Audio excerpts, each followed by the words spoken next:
Katie Morrison pressed her back against the cold metal wall of the asteroid mining station. Her heart pounded in her chest as she listened to the strange clicking sounds echoing through the dark corridors. The sounds were getting closer. She was only 23 years old and had been a reconnaissance officer for just 2 years. This was supposed to be a simple patrol mission. Check the abandoned mining station, make sure no pirates were using it as a hideout, and return to the USS Defiance before dinner time. Nothing dangerous. Nothing that would put her in real trouble. But the clicking sounds told a different story. Katie checked her rifle one more time. The energy cells showed full charge. Her suit's oxygen levels were good for another 4 hours. She had enough supplies to last until her team came looking for her. The problem was that she might not live long enough for rescue to arrive. The clicking sounds stopped. Katie held her breath and counted to 10, then 20, then 30, still nothing. Maybe whatever was making those sounds had moved away? Maybe. She could still make it back to her shuttle and get off this rock. She moved carefully down the corridor, her boots making soft sounds on the metal floor. The station's lights had failed years ago, leaving only the glow from her helmet lamp to show the way. Shadows danced on the walls around her, making everything look strange and threatening. The first corridor led to another, then another. Katie had studied the station's layout before the mission, but in the dark, everything looked the same. She turned left at what she thought was the right junction, then right at the next one. The shuttle bay should be just ahead. That's when she heard Sergeant Alex Thompson's voice crackling through her radio. "Katie, where are you? We've got big problems up here." Katie pressed the button on her radio. "I'm in Section C, heading back to the shuttle. What kind of problems?" 3 ships just dropped out of hyperspace. They're not showing any friendly signals. Captain Hayes wants everyone back on the Defiance right now. Katie started moving faster. Unknown ships usually meant trouble. "I'm almost at the shuttle bay. Give me 5 minutes." "You might not have 5 minutes? These ships are moving fast and they're heading straight for us." Katie broke into a run. The shuttle bay was just around the next corner. She could make it. She had to make it, but when she turned the corner, she stopped dead in her tracks. 3 tall figures stood between her and the shuttle. They were unlike anything she had ever seen before. They looked like giant lizards that had learned to walk on 2 legs. Their skin was covered in what looked like pieces of crystal that caught and reflected her helmet light. Each one was at least 7 feet tall and carried weapons that hummed with energy. The creatures turned toward her. Their eyes glowed with a cold blue light. One of them made a series of clicking sounds that Katie now realized were not random noises, but some kind of language. "Contact," Katie whispered into her radio. "I've got hostile aliens in the shuttle bay." "Get out of there," Alex's voice came back immediately. "We're coming for you." But Katie could already see that escape was impossible. More of the creatures were moving into the corridor behind her. She was trapped. The lead creature raised its weapon and pointed it at her. It made more clicking sounds, and somehow Katie understood that it was telling her to drop her rifle. She looked at the weapon in her hands, then at the 6 creatures surrounding her. Her rifle might take down one of them, maybe 2 if she was very lucky. But not all 6. Katie slowly placed her rifle on the ground and raised her hands. The creatures moved closer. One of them had a device that looked like a metal collar with blinking lights. It reached toward her neck. "Katie, report," Alex's voice came through the radio. "What's your status?" Katie opened her mouth to answer, but the creature fastened the collar around her neck. Immediately, her radio went dead. The lights on her helmet flickered and went out. Her suit systems shut down one by one. The creatures grabbed her arms and started dragging her toward a section of the station she had never seen before. The walls here were different, made of the same crystal-like material that covered the creature's skin. They weren't part of the original mining station. The aliens had been here for a while, building their own structures. They pulled her through a series of chambers that glowed with soft light. Katie saw more of the creatures working at strange machines. Some of the machines looked like they were designed to hold prisoners. Others had sharp tools and instruments that she didn't want to think about. Finally, they brought her to a large chamber where the biggest of the creatures waited. This one was different from the others. Its crystal skin was darker, almost black, and it wore what looked like armor made of metal and more crystal. When it looked at her, Katie felt like it was looking right through her. The creature spoke in its clicking language to the others. They responded and left Katie alone with their leader. The big creature walked around Katie slowly, studying her like she was some kind of interesting specimen. It reached out with one clawed hand and touched her face. The touch was cold and made her skin crawl. Then it spoke, and Katie was shocked to hear words she could understand. "Human," it said in a voice like grinding stone. "You are far from your homeworld. How do you know my language?" Katie asked. The creature made a sound that might have been laughter. "We have been watching your species for many years. We have captured others like you. We have learned much about humans." Katie felt a chill that had nothing to do with the cold air in the chamber. "What do you want?" "Information," the creature said. "Your military bases, your weapons, your weaknesses. You will tell us everything we want to know." "I won't tell you anything." The creature moved closer. "You will tell us. All humans tell us eventually. Your species is weak. You cannot endure pain the way we can. You break easily." Katie tried to step back, but there was nowhere to go. "My people will come. For me, perhaps, but it will not matter. By the time they arrive, you will have told us everything, and then you will be dead." The creature made a gesture, and two of the smaller aliens entered the chamber. They were carrying what looked like a chair made of metal and crystal with wires and tubes attached to it. "This is where you will spend your last hours," the creature said. "This machine will make you feel pain beyond anything your human mind can imagine. Most species last only minutes before they beg to tell us everything we want to know." The smaller creatures forced Katie into the chair. Metal bands closed around her wrists and ankles, holding her in place. One of them attached wires to her temples. Another placed a mask over her face that began pumping strange-smelling gas into her lungs. The big creature leaned close to her ear. "My name is Commander Zethkar. I have broken prisoners from 12 different species. Humans are the weakest. Of all, you will not last long." Katie tried to speak, but the gas was making her dizzy. The last thing she heard before consciousness faded was the sound of machines starting up around her above the asteroid. The USS Defiance received Katie's final transmission before her radio went dead. Captain John Hayes stared at the tactical display showing the 3 alien ships that had appeared from nowhere. "Sir," Lieutenant Amy Carter said from her station, "we're getting similar reports from across the sector. These ships are attacking human outposts everywhere." "What do we know about them?" Hayes asked. "Intelligence calls them the Vorthak. They're raiders and slavers. They've been hitting the outer colonies for months." Hayes looked at the asteroid where Katie was trapped. "And now they have one of our people." "Sir, we can't take on 3 of their ships alone. We should call for backup." Hayes nodded grimly. "Do it, but we're not leaving without Morrison." On the asteroid, Katie Morrison was about to discover just how wrong the aliens were about human weakness. Katie woke up in complete darkness. Her head felt like someone had filled it with broken glass.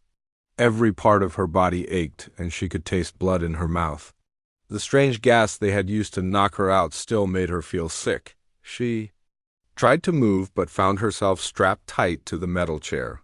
The wires attached to her temples felt cold against her skin. She could hear machines humming around her, but she couldn't see anything in the dark. "You are awake," came the grinding voice of Commander Zethkar. "Good, we can begin." Lights flickered on around the chamber. Katie saw that she was in a room filled with alien technology. Screens showed patterns that hurt to look at. The chair she was in had dozens of wires and tubes connected to it, all leading to a large machine that pulsed with blue light. Commander Zethkar stood in front of her. In the light, he looked even more frightening than before. His crystal skin reflected the blue glow from the machines, making him look like some kind of demon. "This machine connects directly to your nervous system," he said. "It can make you feel pain without actually harming your body. Very efficient. You will tell us what we want to know, and then you will still be alive for further questioning. Katie tried to keep her voice steady. I already told you. I won't tell you anything. Commander Zethkar made that grinding sound again. All humans say that at first. But your species has no tolerance for real pain. You will break quickly. He walked over to the machine and placed his clawed hand on a control panel. Let us start with something simple. Where is your main fleet base? I don't know. Commander Zethkar pressed a button on the control panel. Pain shot through Katie's body. Like lightning. It felt like every nerve was on fire. She gritted her teeth and tried not to scream. That was level 1, Commander Zethkar said. There are 50 levels. Where is your fleet base? Katie gasped for breath. The pain had lasted only seconds, but it felt like hours. I don't know. Commander. Zethkar pressed the button again.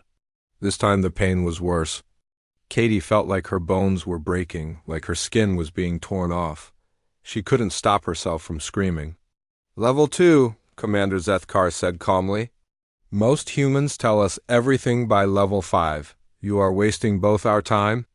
Katie's vision blurred. She could barely think through the pain. I'm just a reconnaissance officer. They don't tell me about fleet bases. Perhaps, but, about supply depots. About patrol routes. About weapon shipments. These things are also useful to us. He pressed the button again. Level 3 felt like being struck by lightning while drowning in acid. Katie screamed until her throat was raw. When it stopped, she was shaking so hard the chair rattled. Supply depot locations, Commander Zethkar said. Tell me. Katie tried. To focus, she thought about her training, about the oath she had taken as an officer. She thought about her friends on the USS Defiance. They were counting on her to stay strong. No, she whispered. Commander Zethkar tilted his head. Interesting. Most humans are begging by now. Perhaps you are stronger than the others. No matter. We have plenty of time. He pressed the button again. Level 4 made Katie feel like she was being torn apart from the inside. She screamed until she had no voice left. Her vision went white, then black, then white again. Meanwhile, above the asteroid, Captain Hayes paced the bridge of the USS Defiance. 3 more human ships had arrived to help, but the Vorthog vessels were heavily armed and well protected. Sir, Lieutenant Carter called from her station. We're picking up some kind of transmission from the asteroid. It's encrypted, but it looks like a surveillance feed. Can you break the encryption? Working on it now. Carter's fingers flew over her keyboard. Got it, sir. You need to see this. The main screen flickered to life, showing the interior of the alien chamber. Captain Hayes felt his blood turn to ice as he saw Katie strapped to the torture device. My God, he whispered. Can she hear us? No, sir. This is just a surveillance feed. We can see what's happening, but we can't communicate. With her, Hayes watched in horror as the alien pressed a button and Katie screamed. How long has this been going on? According to the timestamp, about 20 minutes. Hayes turned to his tactical officer. Status on those alien ships? They're holding position between us and the asteroid. We can't get through without a fight. Then we fight. Sir, our orders are to avoid engagement unless absolutely necessary. Fleet Command doesn't want to start a war. Hayes looked at the screen where Katie was being tortured. Fleet Command can court-martial me later. We're going in. Back. In the torture chamber, Commander Zethkar was getting frustrated. He had reached level 15, far beyond what any human should be able to endure. Most other species would have died by now. But Katie was still alive, still conscious, and still refusing to talk. You are stronger than expected, he admitted. But strength means nothing against this machine. Tell me about the supply depot in the Kepler system. Katie's whole body was shaking. She had bitten her tongue so hard it was bleeding. Every breath felt like fire in her lungs. But she managed to whisper, "Go to hell." Commander Zethkar pressed the button again.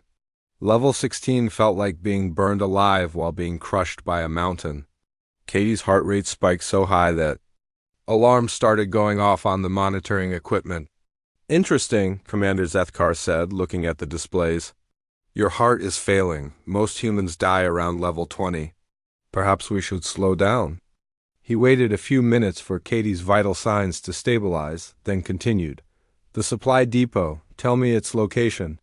Katie could barely see through the tears in her eyes. Her body felt like it was falling apart. But she thought about Alex Thompson. About Dr. Lisa Bennett, about all the people who would die if she gave the aliens what they wanted. Never, she gasped. Commander Zethkar's eyes glowed brighter. Very well, level 20. The pain was beyond description. Katie felt like she was being dissolved at the molecular level. Her consciousness flickered in and out. She was dimly aware of more alarms going off, of the commander shouting orders at his technicians. Her heart has stopped, one of the technicians reported in their clicking language. Restart it, Commander Zethkar ordered. The technician worked at the controls, but nothing happened. I cannot. Her brain activity is ceasing. Commander Zethkar looked at the monitors showing Katie's vital signs. All the lines were flat. She is dead? He stared at Katie's motionless form in the chair. In all his years of interrogation, he had never seen anything like it. Humans were supposed to be weak. They were supposed to break easily, but this one had died before telling him anything. Remove the body, he ordered. Prepare it for disposal. The technicians began disconnecting the wires and tubes from Katie's body. Her skin was pale and cold to the touch. Her eyes stared sightlessly at the ceiling. Commander, one of the technicians said, the human ships are attacking our vessels. Commander Zethkar looked at another screen that showed the space battle above. The human ships were fighting desperately to reach the asteroid. They are too late. The human is dead and she told us nothing. He turned away from Katie's body, frustrated by his failure. In 43 minutes of interrogation, he had learned nothing useful. The human had been stronger than any member of her species should be. What Commander Zethkar didn't know was that Katie's death was not an ending, but a beginning. Deep in her brain, in parts of her DNA that had been dormant for thousands of years, something was stirring. Ancient pathways were activating. Connections were forming that had not existed since the dawn of human civilization. The torture that was meant to break her had instead triggered something far more dangerous than Commander Zethkar could possibly imagine. On the USS Defiance, Captain Hayes watched in horror as Katie's vital signs flatlined. We're too late, he whispered. Sir, Lieutenant Carter said quietly, I'm reading some strange energy signatures from the asteroid. Something is happening down there. Hayes looked at the screen showing Katie's motionless body. What do you mean? I don't know, sir, but whatever it is, it's building up fast. In the torture chamber, Katie Morrison lay dead in the alien chair, but in 43 minutes she would open her eyes again. And when she did, the galaxy would never be the same. The two Vorthek technicians approached Katie's body with a floating stretcher. Her skin was gray and cold. Her eyes stared at nothing. The monitors around the torture chair showed flat lines where her heartbeat and brain activity should have been. 43 minutes, one technician said to the other in their clicking language. The human lasted longer than expected. Commander Zethkar is not pleased, the other replied. He wanted information, not a corpse. The first technician began, disconnecting the remaining wires from Katie's temples. Perhaps the next human will be weaker. They lifted Katie's lifeless body and placed it on the stretcher. As they prepared to wheel her away to the disposal unit, neither alien noticed the faint glow that had begun to appear beneath her skin. Commander Zethkar stood in the main command center, watching the space battle above through the crystal windows. The human ships were fighting hard, but his vessels were holding them back. It didn't matter now anyway. The human girl was dead, and she had told them nothing. Sir, one of his officers called out, the disposal team is ready to eliminate the human remains. Good, make sure there is nothing left for her people to find. But as the technicians rolled Katie's body through the corridors of the alien base, something impossible was happening. Deep inside her cells, ancient genetic codes were awakening. Her DNA was changing, activating sequences that had been dormant. Since the beginning of human history, the glow beneath her skin grew brighter. Her body temperature began to rise. Blood started flowing through her veins again, but it was different now. It carried energy that had never existed in any human before. The technicians reached the disposal chamber and began loading Katie's body into the machine that would dissolve her remains. As they lifted her arms, one of them noticed something. "Strange. Her skin is warm," he said in their clicking language. The other technician touched Katie's forehead. "Impossible. She has been dead for over 40 minutes. They looked at each other with growing alarm. In all their years of disposing of prisoners, they had never encountered anything like this. That's when Katie's eyes snapped open. The glow beneath her skin suddenly blazed like fire. The technicians stumbled backward in shock, their crystal armor rattling. Katie sat up on the stretcher, her movements smooth and controlled despite being dead moments before. "What is happening?" One technician screamed. Katie turned to look at them. Her eyes were no longer the brown they had been before. Now they glowed with the same inner light that pulsed beneath her skin. When she spoke, her voice was different too, stronger, more confident. "I remember now," she said quietly. The technicians reached for their weapons, but Katie moved faster than anything they had ever seen. She grabbed the first alien's weapon and crushed it in her bare hands. The metal crumpled like paper. The second technician managed to raise his energy rifle and fire. The blast that would have killed any human struck Katie directly in the chest. She didn't even flinch. The energy seemed to be absorbed by her glowing skin. "Impossible," the technician whispered. Katie reached out and touched the alien's forehead. Instantly, images flooded her mind. She saw the layout of the entire base, the location of every guard, the weakness of every system. The technician collapsed, his mind overwhelmed by the contact. Alarms began blaring throughout the base as the first technician managed to activate an emergency beacon before Katie knocked him unconscious. Red lights flashed in the corridors as Vorthic guards rushed toward the disposal chamber. Katie walked calmly out of the chamber and into the corridor. The first group of guards rounded the corner, energy weapons ready. There were 6 of them, all heavily armed and armored. "Surrender?" "Human," their leader commanded. "You cannot escape," Katie smiled. "I'm not trying to escape. I'm here to teach you something." The guards opened fire. Energy blasts filled the corridor, but Katie moved like water between them. She flowed around the attacks, her body seeming to bend and shift in ways that defied physics. She reached the first guard and placed her hand on his chest. The alien's crystal armor cracked and fell away. The guard screamed as some kind of energy passed between them, then collapsed unconscious. The other guards fired wildly, but Katie was already among them. She moved with perfect precision, disabling each one with a single touch. In less than 30 seconds, all 6 guards lay motionless on the floor. Katie looked down at her hands.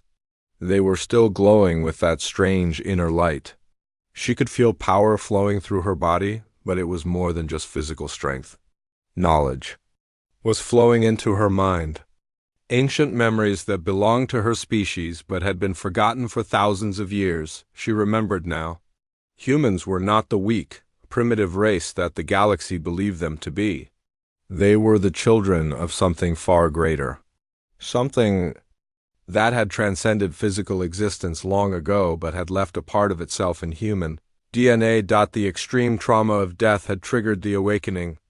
The torture that was meant to break her had instead unlocked abilities that no human had possessed since the dawn of civilization. Katie made her way through the base, following the mental map she had pulled from the technician's mind.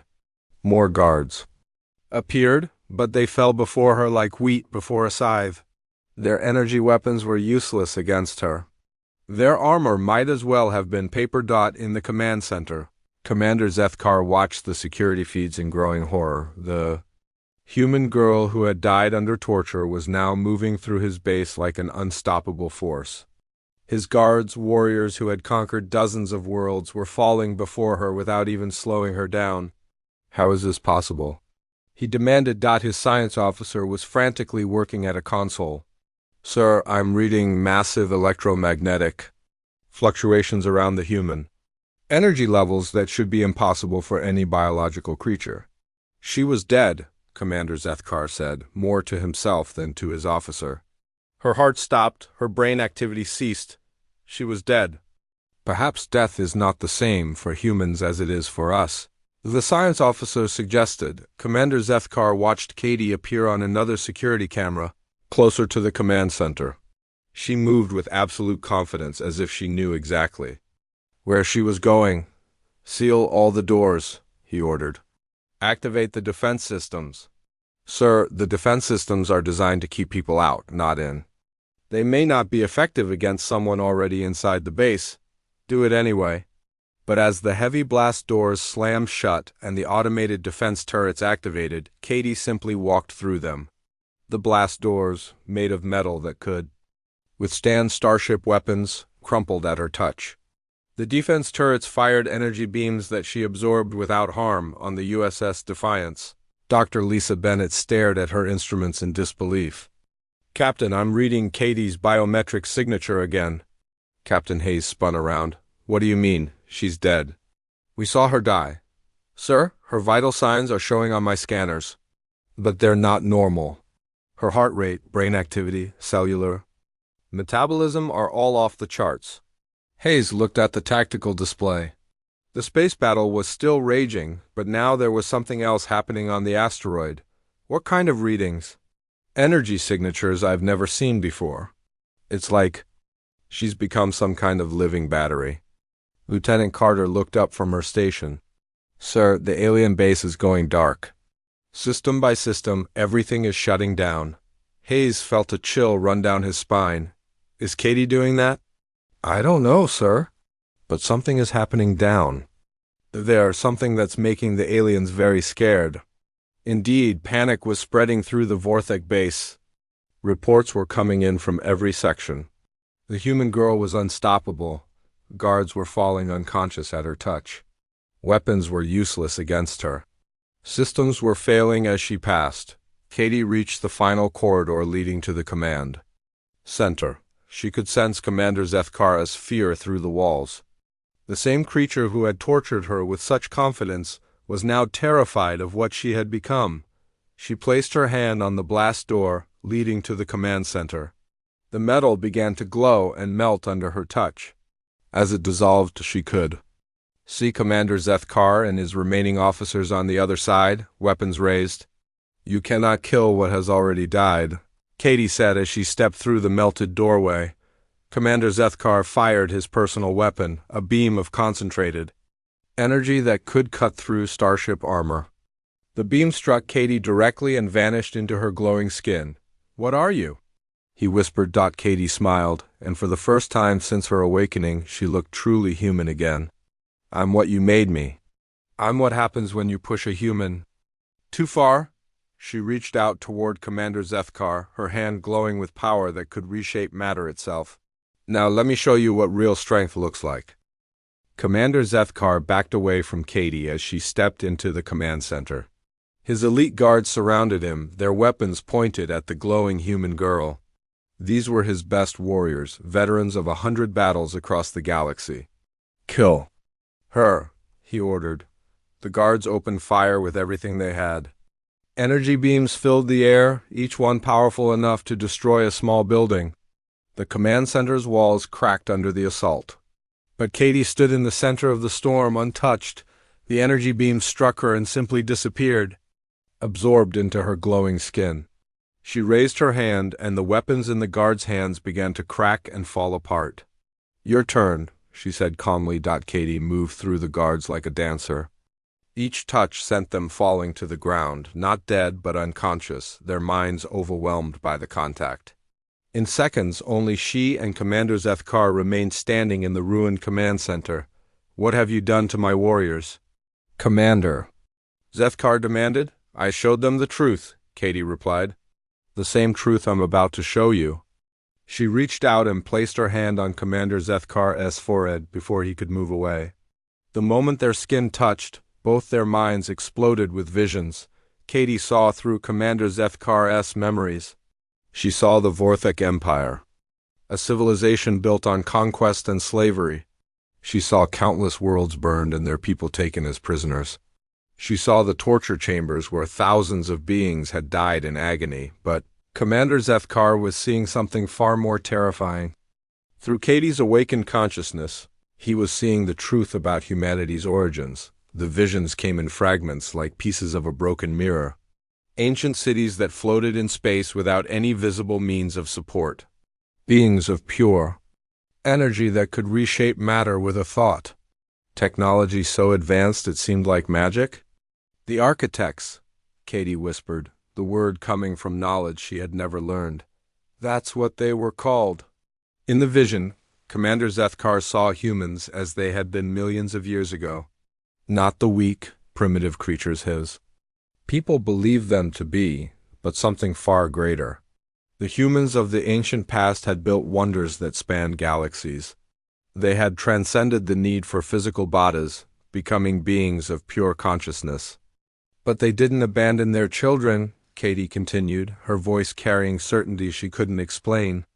They left a part of themselves in our genetic code, a failsafe, a way to return when we were ready. Commander Zethkar tried to pull away, but Katie's grip was stronger than any physical force. More visions flooded his mind. He saw the architects making their final preparations before ascending to pure energy. He saw them encoding their knowledge and power into human DNA, hiding it so deeply that even the humans themselves would forget it existed. The activation required extreme trauma, Katie said.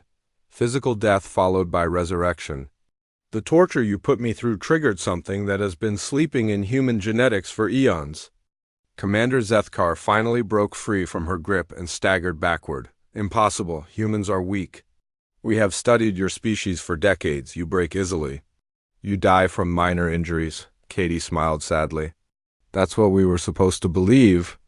The architects made us forget our true nature so we could grow and develop naturally. But they also made sure we could remember when the time came. She gestured to the unconscious guards around them. I didn't hurt them.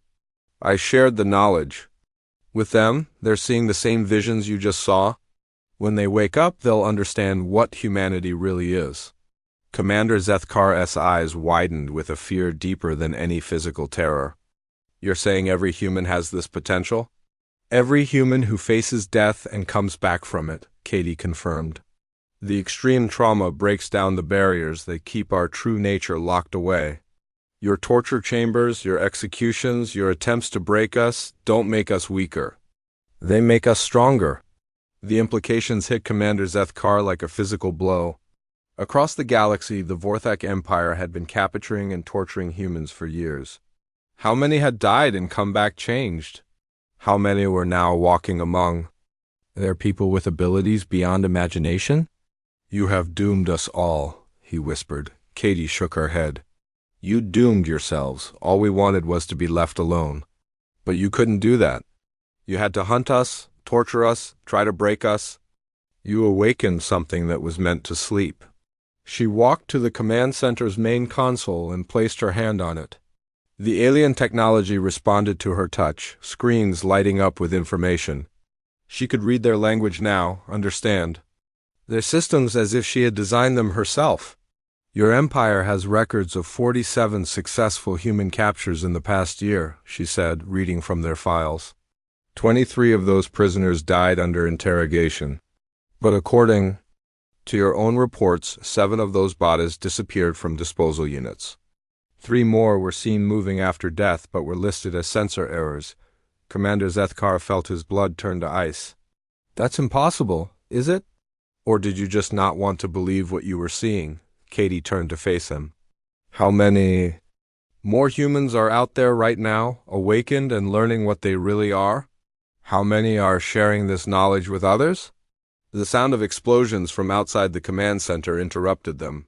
Through the crystal windows, they could see the space battle above had turned. The human ships were no longer on the defensive. They were attacking with precision and coordination that should have been impossible. My people are learning fast, Katie said. The awakening isn't just individual. It's spreading through quantum entanglement in our DNA. Every human who awakens shares their knowledge with the collective consciousness of our species. Commander Zethkar looked at the battle above in growing horror. The humans in those ships, they're changing too. Some of them, The ones who faced death and survived? The ones who've been pushed to their absolute limits. They're remembering what we used to be? Katie touched the console again, and the base's communication system activated. Her voice was broadcast across all Vorthic frequencies, reaching every ship in their fleet. "This is Katie Morrison of the human species," she said. "I want you to understand something. We are not the weak prey you thought we were. We are the children of the architects, the builders of the first galactic civilization. You have awakened. U.S. from a sleep that lasted millions of years." The response was immediate. Panic spread through the Vorthic fleet as they realized the implications. They had been hunting and torturing the descendants of the most advanced species in galactic history. "We don't want war," Katie continued. "We never did. All we wanted was to live in peace and explore the galaxy.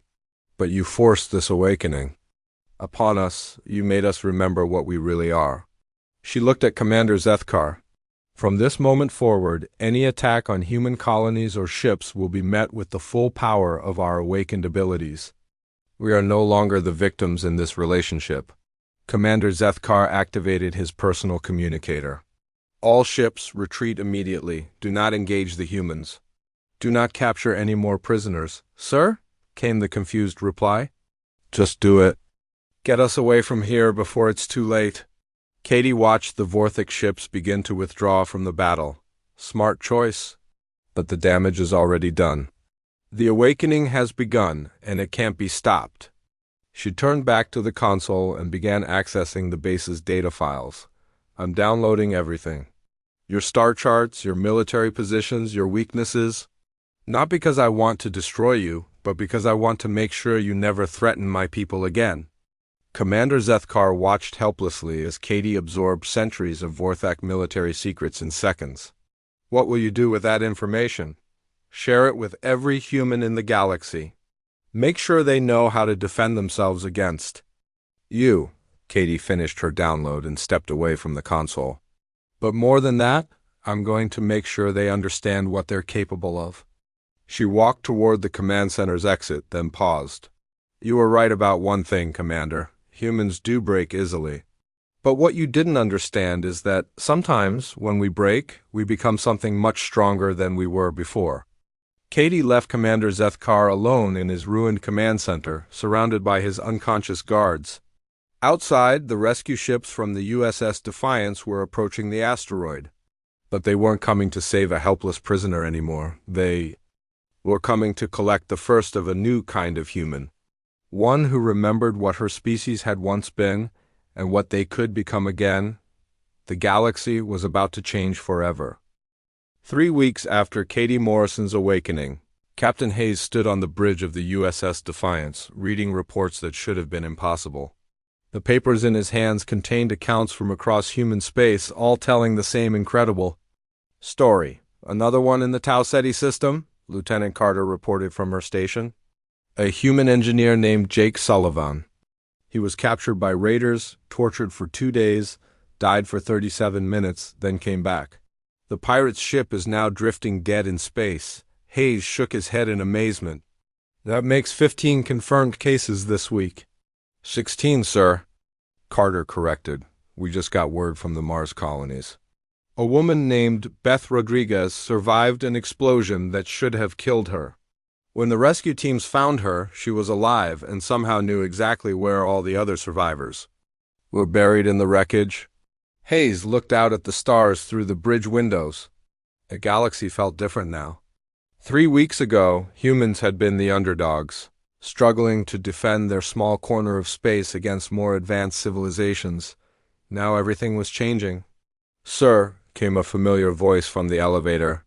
Katie Morrison stepped onto the bridge, but she looked different from the young officer who had been captured on that asteroid. Her eyes still held that inner glow, and there was a confidence about her that hadn't been there before. "Katie," Hayes said warmly, "how are you feeling?" "Better. Every day, sir. The memories are becoming clearer. I'm starting to understand more about what the architects left in our DNA." Dr. Lisa Bennett emerged from her medical station. "Katie's brain scans are still showing unusual activity. Neural pathways that shouldn't exist are forming new connections every day. Katie smiled. It's not just me, Doctor. It's happening to humans everywhere. The awakening is spreading faster than we expected. She walked to the main console and placed her hand on it. Immediately, the screen filled with data from across human space. Star charts, communication networks, sensor readings from dozens of worlds. The quantum entanglement in our DNA allows awakened humans to share information instantly across any distance, Katie explained. Every time someone awakens, their knowledge becomes part of a collective database that all of us can access. Hayes studied the data on the screen. This is intelligence that would have taken us years to gather. And it's only the beginning. Watch this. Katie touched the console again, and the display shifted to show alien ship movements throughout the galaxy. We now have real-time tracking of every major fleet in known space, Lieutenant Carter gasped. How is that possible? Awakened humans who were prisoners on alien ships before their captors released them. They left quantum markers in the alien computer systems. We can track any ship that's ever held a human prisoner. Hayes felt a chill run down his spine. Katie, you're talking about surveillance capabilities that surpass anything the major powers have. Yes, sir, and it's completely undetectable. The aliens don't even know we're watching them. Dr. Bennett checked her medical scanner. Katie, your cellular energy levels are off the charts again. Are you feeling any side effects? Just the opposite, Doctor. I feel stronger every day. And it's not just physical strength. Katie gestured to the data on the screen. Yesterday I helped solve an engineering problem on the Mars shipyards just by thinking about it. The solution came to me from the collective knowledge of every awakened human. Hayes walked closer to the display. What else can you do? We're still learning. Some awakened humans can interface directly with technology. Others can sense the thoughts and emotions of nearby people. A few have shown the ability to manipulate matter at the molecular level. That sounds like the abilities you described. From the architect visions, Katie nodded. We're becoming what our ancestors were, but slowly. The awakening process seems to be gradual, allowing us to adapt to our new abilities without losing our humanity. Lieutenant Carter looked up from her station. Sir, incoming transmission from Fleet Command, Priority 1. The main screen switched to show Admiral Frank Parker, commander of the Human Defense Fleet. His expression was grim. Captain Hayes, the Admiral said. I need to speak with Lieutenant Morrison immediately. She's here, sir, Hayes replied. Admiral Parker's image focused on Katie. Lieutenant, we've been monitoring the situation with these awakened humans. Fleet Command has some concerns? What kind of concerns, Admiral? Power of this magnitude could be dangerous if it falls into the wrong hands. We need to establish protocols for identifying and controlling awakened individuals. Katie's expression grew cold. You want to control us. I want to make sure this power is used responsibly. Some of the reports we're receiving are troubling. Awakened humans displaying abilities that could be used as weapons. Hayes stepped forward. Admiral, these people have done nothing wrong. They're victims who survived. Torture and death. That may be true, Captain, but the potential for abuse is enormous. We need oversight. Katie touched the console again, and suddenly Admiral Parker's image flickered. For a moment, his face showed confusion, then understanding, then fear. What did you just do? Hayes asked quietly. I shared the memories with him. He's seeing what I saw in the visions. He's understanding what we really are. On the screen, Admiral Parker's expression had changed completely. My God, he whispered. You're not just evolved humans. You're the rightful heirs to the galaxy's first civilization. Yes, sir. And we remember what happened the last time someone tried to control the architects. Admiral Parker was quiet for a long moment. What do you need from Fleet Command? Freedom to help our people understand their awakening. And protection for those who are still vulnerable while they're changing. You have it. I'll send new orders to all fleet commanders immediately. The transmission ended, and Hayes turned to Katie. You just changed his mind in seconds. That's terrifying. I didn't change his mind, sir. I just showed him the truth. The same truth that every awakened human knows. Katie looked out at the stars. We're not trying to conquer anyone or take over the galaxy. We just want to exist. Without fear, Dr. Bennett checked her scanner again. Katie, I'm reading energy fluctuations from other crew members now. Very faint, but definitely there, Katie smiled. The awakening doesn't require death anymore. Being around awakened humans for extended periods can trigger the process naturally. It just takes longer. Hayes felt a strange tingling sensation in his mind.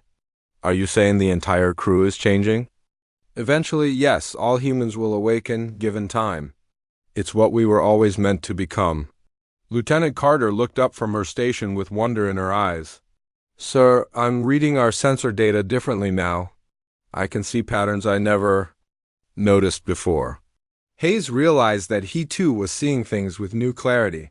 The star charts on the screen made more sense. He could see connections between star systems that he had never understood before. This is what the galaxy will become, Katie said softly. Humans awakening to their true potential. Not as conquerors, but as the guardians we were always meant to be. Over the following months, reports continued to pour in from across human space. The awakening was spreading, just as Katie had predicted. Humans who had never faced torture or death were beginning to manifest abilities. Engineers were solving impossible problems. Pilots were making tactical decisions that seemed to come from nowhere. Scientists were making breakthrough discoveries. By accessing knowledge they had never learned, the other galactic civilizations watched in growing amazement and fear. The weak, primitive humans they had dismissed were becoming something unprecedented. Some alien governments tried to restrict human travel. Others attempted to capture awakened humans for study. All of these efforts failed. The awakened humans could sense hostile intentions from vast distances. They could disable alien technology with a touch. They could disappear from heavily guarded facilities and reappear on the other side of the galaxy. But perhaps most importantly, they showed restraint. Despite their growing power, the awakened humans used their abilities only for defense and exploration. They helped other species solve problems instead of conquering them. They shared scientific knowledge instead of hoarding it. Katie Morrison. The girl who had died under alien torture became a symbol of humanity's transformation. She traveled from world to world, helping newly awakened humans understand their abilities and teaching them to use their power. Responsibly, the galaxy had indeed changed forever. But instead of becoming a darker place, it had become something brighter. The children of the architects had returned, not as gods or conquerors, but as the wise guardians their ancestors had always intended them to be. And in the depths of space, in the quantum foam that connected all consciousness, the spirits of the ancient architects watched with satisfaction as their children finally came home.